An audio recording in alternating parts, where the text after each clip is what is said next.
ایک سرسبز وادی میں جہاں کھیتوں کی ہریالی اور صبح کی اذان کی گونج ایک دوسرے سے ملتی تھی، ایک چھوٹا سا گاؤں بسا تھا۔ اس گاؤں کی گلیوں میں رحیم نامی ایک غریب آدمی رہتا تھا جس کا دل ایمان اور محبت سے لبریز تھا۔ رحیم ایک مزدور تھا جو سورج کی پہلی کرن کے ساتھ کھیتوں میں نکل جاتا اور شام کے جھٹپٹے تک محنت کرتا۔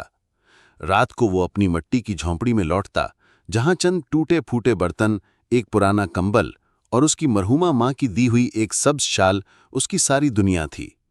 یہ شال، جس کے کناروں پر نازک کڑھائی تھی، رحیم کے لیے اس کی ماں کی دعاؤں اور محبت کی آخری نشانی تھی۔ رحیم کی ماں فاطمہ بی بی ایک نیک دل خاتون تھیں جو برسوں پہلے اس دنیا سے رخصت ہو چکی تھیں۔ جب رحیم چھوٹا تھا، گاؤں میں ایک شدید قحط پڑا۔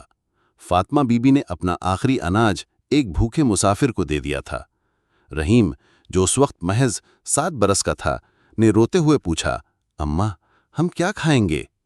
فاطمہ بی بی نے اسے سینے سے لگایا اور کہا، بیٹا، اللہ رزاق ہے، نیکی کا بدلہ وہ دنیا اور آخرت دونوں میں دیتا ہے۔ اس واقعے نے رحیم کے دل پر گہرا نقش چھوڑا۔ اس نے عہد کیا کہ وہ ہمیشہ دوسروں کے دکھ بانٹے گا، چاہے اس کے پاس کچھ نہ ہو۔ رحیم کی نیکیوں کی وجہ سے گاؤں والے اسے رحیم بھائی کہتے۔ وہ ہر مشکل وقت میں لوگوں کے کام آتا۔ کبھی کسی کی بھینس بیمار ہوتی تو وہ رات کے اندھیرے میں دوائی لینے چلا جاتا۔ کبھی کسی بھوکے بچے کو اپنی روٹی دے دیتا، خود بھوکا سو جاتا۔ گاؤں کی دکان پر بی بی زینب، ایک خیرخواہ خاتون، اکثر رحیم کو مفت میں کچھ راشن دے دیتیں اور کہتیں، رحیم، تیرا دل سونا ہے، اللہ تجھے جزا دے۔ لیکن سب رحیم سے خوش نہ تھے۔ کریم، ایک حسد کرنے والا کسان، رحیم کی عزت سے جلتا تھا۔ وہ گاؤں والوں سے کہتا، یہ رحیم بس دکھاوا کرتا ہے، اس کی نیکیوں کے پیچھے کوئی مطلب ہوتا ہے۔ رحیم ان باتوں کو سن کر خاموش رہتا اور اپنی نیکیوں کا سلسلہ جاری رکھتا۔ رحیم کی جھونپڑی کے قریب ایک پرانا پیپل کا درخت تھا، جہاں وہ ہر شام قرآن پڑھتا اور اپنی ماں کی یاد میں دعائیں مانگتا۔ اس کی آواز میں ایک عجیب سی کشش تھی جو پرندوں کو بھی خاموش کر دیتی۔ وہ اکثر سوچتا، اگر میں ایک چھوٹی سی نیکی بھی کر سکوں تو شاید میری ماں کی روح کو سکون ملے۔ ایک سرد رات جب آسمان پر گہرے بادلوں نے ڈیرا ڈالا، گاؤں پر زبردست طوفان آیا۔ بارش کی تیز دھاریں زمین کو چیرتی ہوئی گزریں۔ رحیم کی جھونپڑی پانی سے بھر گئی، اس کے برتن بہہ گئے، کمبل بھیگ گیا اور کپڑے خراب ہو گئے۔ صرف اس کی ماں کی شال بچی جو اس نے اپنے سینے سے لگائی ہوئی تھی۔ رحیم نے دل میں کہا، اے اللہ، تو نے یہ شال بچائی، تیرا شکر ہے۔ اس نے شال لپیٹی اور مسجد کی طرف چل پڑا جہاں گاؤں والے پناہ مانگ رہے تھے۔ راستے میں رحیم نے ایک بچے کو دیکھا جو بارش میں پھنس گیا تھا۔ بچہ 8 سے 10 سال، سردی سے کانپ رہا تھا، اس کے کپڑے تر بتر تھے۔ رحیم نے اپنی چادر اسے اوڑھائی اور اسے اپنے ساتھ مسجد لے گیا۔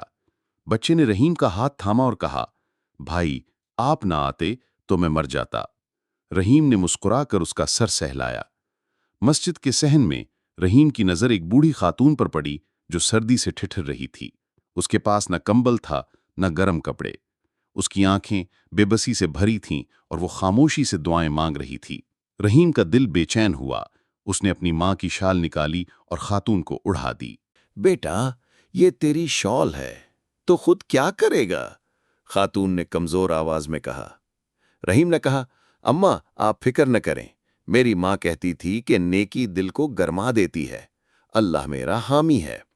اس رات رحیم سردی میں کانپتا رہا، لیکن اس کے دل میں ایک عجیب سی گرمی تھی۔ وہ مسجد کے کونے میں بیٹھا گاؤں والوں کے لیے دعائیں مانگتا رہا۔ کریم نے یہ منظر دیکھا اور طنز کیا، دیکھو، رحیم پھر اپنا ڈرامہ کر رہا ہے۔ لیکن بی بی زینب نے کریم کو جھڑک دیا، خاموش رہو کریم، رحیم کا دل اللہ دیکھتا ہے۔ اگلی صبح رحیم جھونپڑی لوٹا تو حیران رہ گیا۔ گاؤں کا زمیندار، جو ہمیشہ سخت مزاج رہتا تھا، اس کے دروازے پر کھڑا تھا۔ اس کے ہاتھوں میں کھانے کا سامان، نئے کپڑے اور کچھ روپے تھے۔ زمیندار نے کہا، رحیم، کل رات تم نے میری ماں کی جان بچائی۔ وہ میری والدہ تھیں جو گھر سے ناراض ہو کر چلی گئی تھیں۔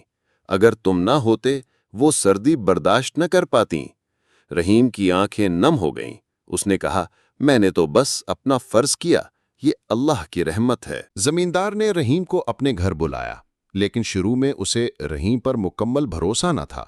اس نے سوچا شاید رحیم نے میری ماں کی مدد اپنی ساکھ بلانے کے لیے کی۔ اس نے رحیم کو ایک چھوٹے کھیت کی ذمہ داری دی اور اس کی جانچ کی، لیکن رحیم کی ایمانداری اور محنت نے زمیندار کے شک دور کر دیے۔ اس نے رحیم کو اپنے بڑے کھیتوں کا نگران بنا دیا۔ کریم یہ دیکھ کر اور جل بھن گیا۔ اس نے گاؤں والوں سے کہا، دیکھ لو، رحیم نے زمیندار کو اپنی نیکیوں سے پھانس لیا۔ لیکن بی بی زینب اور دوسرے گاؤں والوں نے کریم کی باتوں کو نظر انداز کیا۔ رحیم کی نیکی کی کہانی گاؤں بھر میں پھیل گئی۔ وہ ہر روز کسی کی مدد کرتا، کبھی بھوکے کو کھانا کھلاتا، کبھی بیمار کے لیے دوائی لاتا، کبھی بچوں کو کہانیاں سناتا۔ ایک دن اس نے اپنی کمائی سے گاؤں کے بچوں کے لیے ایک چھوٹا سا مدرسہ بنوایا، جہاں وہ قرآن اور بنیادی تعلیم سیکھ سکتے تھے۔ بچوں کے چہرے خوشی سے چمکنے لگے۔ ایک بچہ، علی، جو ایک یتیم تھا، رحیم کا سب سے بڑا مداح بن گیا۔ علی کی ماں شدید بیمار تھی اور رحیم نے اس کا علاج کرایا۔ علی کو مدرسے میں داخل کیا اور اسے اپنا چھوٹا بھائی مان لیا۔ علی اکثر رحیم کے ساتھ وقت گزارتا اور اس سے نیکی کے قصے سنتا۔ ایک دن اس نے پوچھا، رحیم بھائی، کیا واقعی ایک نیکی جہنم سے بچا سکتی ہے؟ رحیم نے مسکرا کر کہا، بیٹا، اللہ کا وعدہ سچا ہے، نیکی دل سے کرو اور اللہ پر چھوڑ دو۔ علی نے عہد کیا کہ وہ رحیم کی طرح بنے گا۔ وقت گزرتا گیا اور رحیم کی نیکیوں نے گاؤں کو بدل دیا۔ کھیت سرسبز ہو گئے، لوگوں کے چہروں پر خوشحالی آئی۔ لیکن رحیم کا سب سے بڑا سرمایہ اس کا ایمان تھا۔ وہ ہر شام اسی پیپل کے درخت تلے بیٹھتا جہاں وہ اپنی ماں کی یاد میں دعائیں مانگتا۔ ایک رات اس نے خواب دیکھا کہ اس کی ماں اس سے کہہ رہی ہیں، بیٹا، تیری نیکی نے اللہ کے ہاں تیری جگہ بنائی۔ ایک دن گاؤں میں مولانا عبد الرحمن، ایک بزرگ عالم، تشریف لائے۔ انہوں نے رحیم کی کہانی سنی اور اسے بلایا۔ گاؤں والوں کے ایک بڑے مجمع میں مولانا نے کہا، رحیم، تمہاری نیکی نے نہ صرف ایک جان بچائی بلکہ پورے گاؤں کے لیے مشعل راہ بنی۔ قرآن پاک میں اللہ فرماتے ہیں، جو ایک جان بچاتا ہے گویا اس نے پوری انسانیت بچائی۔ تمہاری نیکی دنیا میں عزت اور آخرت میں رحمت کا باعث ہے۔ رحیم نے شرمندگی سے کہا، حضرت، یہ سب اللہ کی توفیق سے ہوا، میرا کوئی کمال نہیں۔ مولانا نے مسکرا کر کہا، بیٹا، یہی نیکی کی شان ہے۔ دل سے کیا گیا ایک چھوٹا عمل گناہوں کا کفارہ بن جاتا ہے اور جہنم سے نجات دیتا ہے۔ مولانا کی باتیں سن کر گاؤں والوں کے دل پگھل گئے۔ کریم، جو ہمیشہ رحیم سے حسد کرتا تھا، شرمندہ ہوا۔ اس نے رحیم سے معافی مانگی اور کہا، رحیم بھائی، میں نے تیری نیکیوں کو غلط سمجھا۔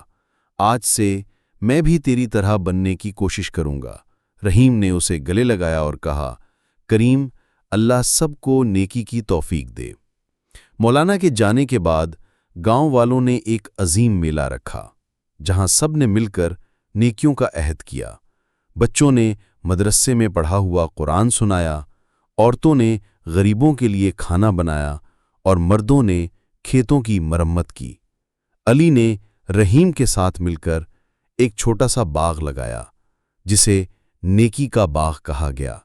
بی بی زینب نے میلے میں سب کو مٹھائی بانٹی اور کہا، یہ رحیم کی نیکی کا جشن ہے۔ ایک رات رحیم نے ایک اور خواب دیکھا۔ وہ ایک روشن باغ میں تھا جہاں نہریں بہہ رہی تھیں، پھول کھلے تھے اور سکون کی لہریں تھیں۔